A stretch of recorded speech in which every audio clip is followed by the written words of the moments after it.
রাত যত গভীর হয় কিছু গল্প তত বেশি জীবন্ত হয়ে ওঠে।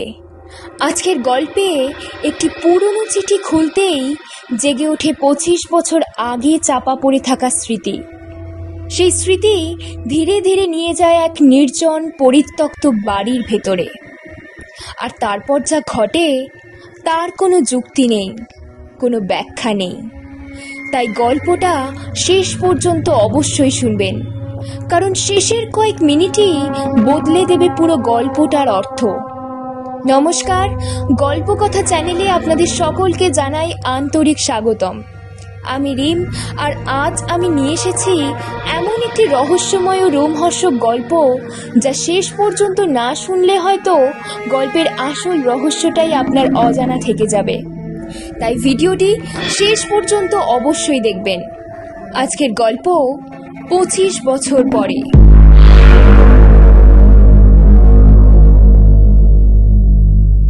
গল্পটি লিখেছেন বাংলা সাহিত্যের জনপ্রিয় লেখিকা গৌরী দে।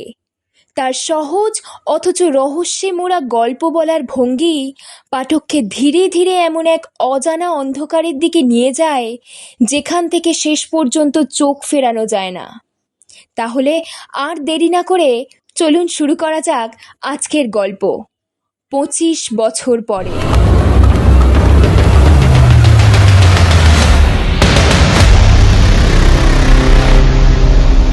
একগাদা চিঠির মধ্যে চোখে পড়ল একটা পুরনো খাম।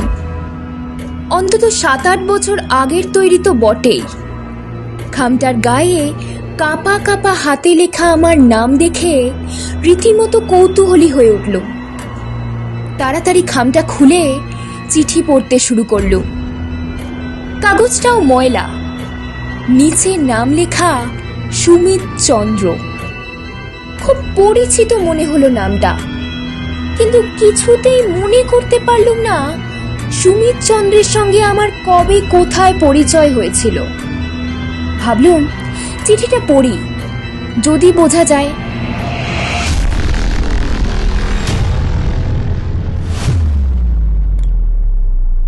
ভাই মনোজিৎ, নির্বান্ধব অবস্থায় পড়ে আছি বছরের পর বছর। আমি খুব অসুস্থ, সবসময় মাথার যন্ত্রণা হয়। শিমুলতলার এই বিশাল বাড়িটায় থাকার মধ্যে শুধু আমি আর আমার বোন, তাও বোন মৃত্যু শয্যায়। আমার পাশে এই দুর্দিনে কারো থাকা দরকার, কিন্তু কে থাকবে? হঠাৎ তোমার কথা মনে পড়ে গেল। চিরকালই তুমি ডান পিটে, ভয় ডর বলে তোমার কিছুই নেই। তুমি এই সময় আমার পাশে থাকলে আমি অনেকটা নিশ্চিন্ত বোধ করব। আমাকে চিনতে পেরেছো তো? আমি মোটা। এইটুকু পড়েই চিনতে পারলুম সুমিতকে, আমার স্কুলের বন্ধু। আমাদের দুজনের মধ্যে খুব ভাব ছিল। সুমিত ছিল ফর্সা, গোলগাল, নাদুস নুদুস ভালো মানুষ। ওকে আমরা বন্ধুরা নাম দিয়েছিল মোটা। সেই নামেই ও আমাদের কাছে পরিচিত ছিল বলেই সুমিত নামটা চট করে মনে করতে পারিনি। খামটা ভালো করে দেখতে অবাক হয়ে গেলুম। চিঠিটা শিমুলতলা থেকে পোস্ট করা হয়েছে 1 বছর আগে। খামের দামটা বেড়েছে, কিন্তু সেভাবে স্ট্যাম্প দেওয়া হয়নি। ভাবলুম তাই হয়তো পড়েছিল ডাক বিভাগে, তারপর দয়া করে কেউ সেটা পাঠিয়েছে। এতদিনে সুমিতের কি অবস্থা হলো কে জানে। ঠিক করলুম কালই রওনা হব। ক্ষতি কি? বন্ধুর উপকারও করা হবে, বেড়ানোও হবে। কদিনই ছুটি নিয়ে যাত্রা করলুম শিমুলতলার দিকে।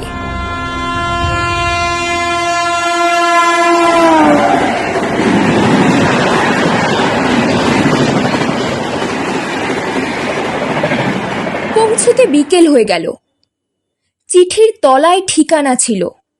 স্টেশনে নেমে একটা রিক্সাওয়ালাকে ঠিকানাটা বলতেই সে কেমন করে যেন আমার দিকে তাকালো। তারপর বলল, ওই যে বাবু, অটো দাঁড়িয়ে আছে, ওদের বলুন। অগত্যা অটো ধরে নির্দিষ্ট স্থানে পৌঁছলুম যখন, তখন প্রায় সন্ধে হয়। অটো থেকে নেমে সুটকেসটা হাতে নিয়ে ভাড়া চুকিয়ে দিলুম। অটো চলে গেল।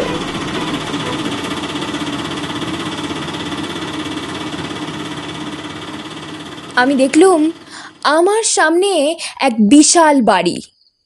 বাড়ির চারধারে পাথর, মরা গাছ, শুকনো কুয়ো, মাঝখানটা একটা ঢিপির মতো উঁচু, তার উপর বাড়িটা। কি রং ছিল বাড়িটার এককালে, আজ আর বোঝা যায় না। বাইরের অন্ধকার নেমে আসছে বাড়িটার ওপর। ছাদের পাঁচিলে বিরাট ফাটল, তার গা চিরে বিশাল অশ্বত্থ গাছের শেকড় নেমেছে। মনে হচ্ছে বুঝিবা ভেঙেই পড়ল। গা ছমছম করতে লাগলো। এ কোথায় এলুম? নাকে ভেসে এলো একটা অশুভ রহস্যময় গন্ধ।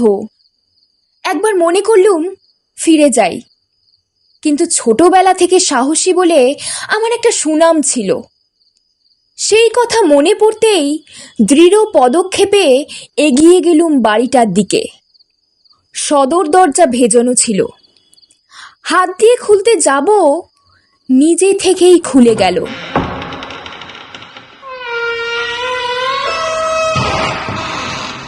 সামনে একটা লোক দাঁড়িয়ে, বোধহয় কাজের লোক। বললুম, সুমিত আছে? আমি ওর বন্ধু। লোকটা স্থির দৃষ্টিতে কিছুক্ষণ আমার দিকে তাকিয়ে রইল। আমার সুটকেসটা তুলে নিয়ে এগিয়ে চলল। ওর পিছু নিলাম। মনে হলো লোকটা বোবা। দালানের পর দালান, ঘর ফেলে এগিয়ে চলেছি। শেষে একটা প্রায় অন্ধকার ঘরে ঢুকে পড়ল লোকটা। আমিও ঢুকলুম।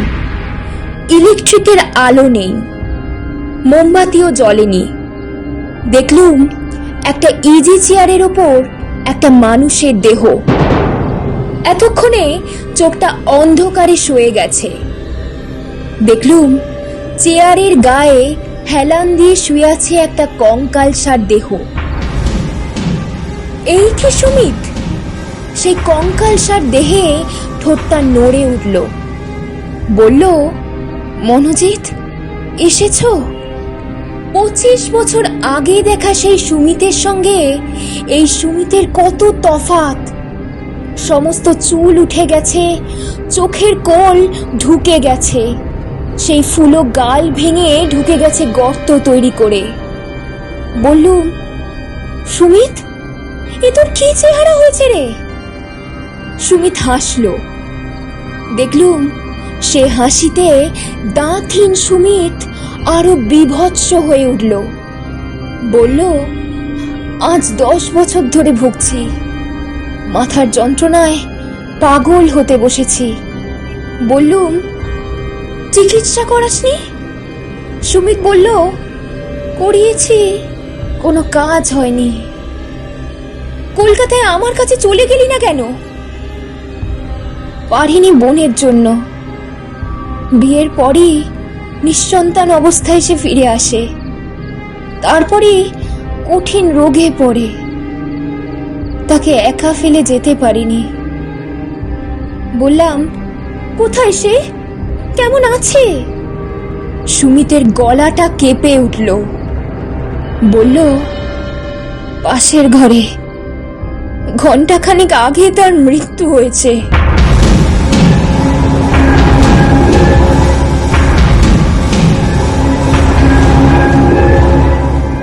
গায়ের মধ্যে শিরশির করে উঠল।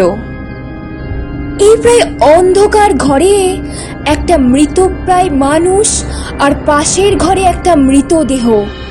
কি করে রাত কাটাবো? বললুম, তোমাদের হ্যারিকেন নেই? ও বলল, জোহর আলো আমি সহ্য করতে পারি না, চোখে যন্ত্রণা হয়। ওই টেবিলের ওপর একটা সরু মোমবাতি আর দেশলাই আছে, একটু কষ্ট করে জ্বালিয়ে নাও। পেছন ফিরে লোকটাকে খুঁজলুম। সুমিত বলল, চলে গেছে। ওরা কেউ রাতে থাকে না। উঠে গিয়ে ঘরের কোণে সরু মোমবাতিটা জ্বালালুম। ঘরটায় সামান্য আলো হলো। চোখ চলে গেল পাশের ঘরের দিকে। সেই ক্ষীণ আলোতে পরিষ্কার দেখা গেল পাশের ঘরের খাটের ওপর সাদা চাদর ঢাকা একটা দেহ। বললুম, সৎকার করতে হবে তো। সুমিত বলল, কাল সকালের আগে হবে না, এত রাতে লোকজন পাবো কোথায়? তুমি যাও, হাত মুখ ধুয়ে কাপড় জামা ছেড়ে ওই টেবিলে খাবার ঢাকা আছে, খেয়ে নাও। বললুম, তুই খাবি না? ও বলল, আমার হজম হয় না বলে ডাক্তার বিকেলের মধ্যে খেয়ে নিতে বলেছে। আমার খাওয়া হয়ে গেছে, তুমি খেয়ে নাও।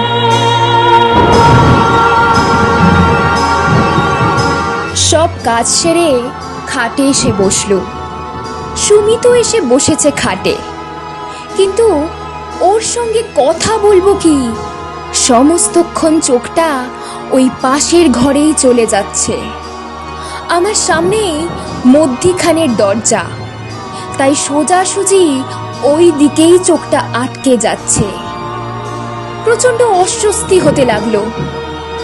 বুঝতে পারছি না কি করব। এমন সময় সুমিত বলল, দেখো, আমরা এই ঘরে কথা বলছি, ও ঘরে সুনীতির বোধহয় শান্তি ভঙ্গ হচ্ছে। এক কাজ করি, দরজাটায় একটা তালা দিয়ে দিই। অবাক হয়ে বললুম, তালা কেন? সুমিত বলল, ওটা ভালো বন্ধ হয় না, বহুদিনের দরজা তো, ফাঁক হয়ে থাকবে, একটা তালা লাগিয়ে দিলে খুলে যাবে না। সত্যি বলতে কি খুব খুশি হলুম। মনে মনে সুমিতকে ধন্যবাদও দিলুম। সুমিত উঠল, একটা বিরাট তালা দিল দরজা বন্ধ করে। চাবিটা এনে রাখলো বালিশের তলায়, কিন্তু দরজাটা বেশ ফাঁক হয়েই রইল। কি করা যাবে? পুরনো দরজা। মনটাকে অন্যমনস্ক করার চেষ্টা করতে লাগলো। এমন সময় খস খস শব্দ। কান খাড়া করে শুনল সুমিত। কে যেন আসছে মনে হলো। সুমিত তড়িৎ বেগে উঠে দাঁড়ালো খাট থেকে নেমে। পাশের ঘরের দিকে দৃষ্টি পড়তে আমার হৃৎপিণ্ড বন্ধ হবার উপক্রম ঘটল। পরিষ্কার দেখলুম সাদা চাদর ঢাকা সুনীতির মৃতদেহটা খুব ধীরে ধীরে এগিয়ে আসছে বন্ধ দরজার দিকে। সুমিত চিৎকার করে বলে উঠল, এ তো সুনীতির পায়ের শব্দ। এ শব্দ আমি চিনি। সে আসছে, আমি জানতুম সে আসবে, তাই তো দরজাটা বন্ধ করে রেখেছি। আমার মুখ দিয়ে কথা বেরোচ্ছে না।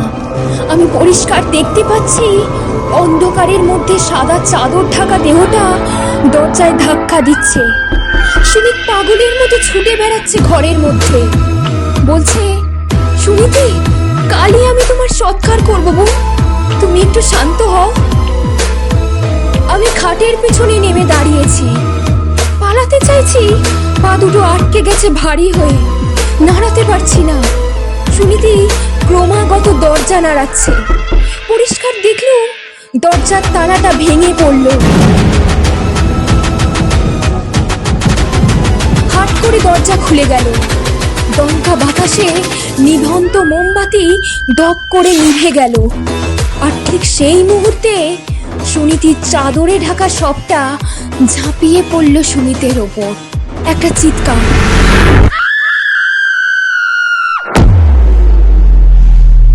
তারপর সব শেষ। ততক্ষণে ঘরের দরজা খুলে আমি ছুটতে আরম্ভ করেছি। পাগলের মতো ছুটছি তো ছুটছি। কতক্ষণ ছুটেছি জানি না। দিনের আলো চোখে পড়তে জ্ঞান এলো। দেখলুম একটা বড় মাঠের মধ্যে আমি একা শুয়ে আছি। বুঝতে পারলুম এখানেই কালকে অটোটা আমাকে নামিয়ে দিয়েছিল। পাশে সুটকেসটাও পড়ে আছে। সামনের দিকে তাকিয়ে দেখি সেই বিশাল বাড়িটা আর নেই। তার বদলে পড়ে আছে ইট কাঠ পাথরের বিরাট ধ্বংসস্তূপ। এখানেই শেষ হলো আজকের গল্প 25 বছর পরে। কিন্তু সত্যিই কি গল্পটা এখানেই শেষ, নাকি কিছু প্রশ্ন ইচ্ছে করেই উত্তরহীন থেকে গেল? সেই পুরনো চিঠির আসল রহস্য কি ছিল? পরিত্যক্ত বাড়িটা কি শুধুই একটি বাড়ি, নাকি সেখানে আজও অপেক্ষা করে আছে অতীতের কোনো অদেখা উপস্থিতি? উত্তরটা হয়তো কখনোই জানা যাবে না, আর হয়তো সব রহস্যের উত্তর জানাটাও আমাদের জন্য নয়। যদি আজকের গল্পটি আপনাকে এক মুহূর্তের জন্য অস্বস্তিতে ফেলে থাকে, তাহলে ভিডিওটিতে অবশ্যই একটি লাইক করবেন। আজ তাহলে এখানেই বিদায় নিচ্ছি। আবারও দেখা হবে গল্প কথার পরবর্তী রহস্যময় গল্পে। ততক্ষণ পর্যন্ত ভালো থাকুন, সুস্থ থাকুন, পাশে থাকুন। নমস্কার।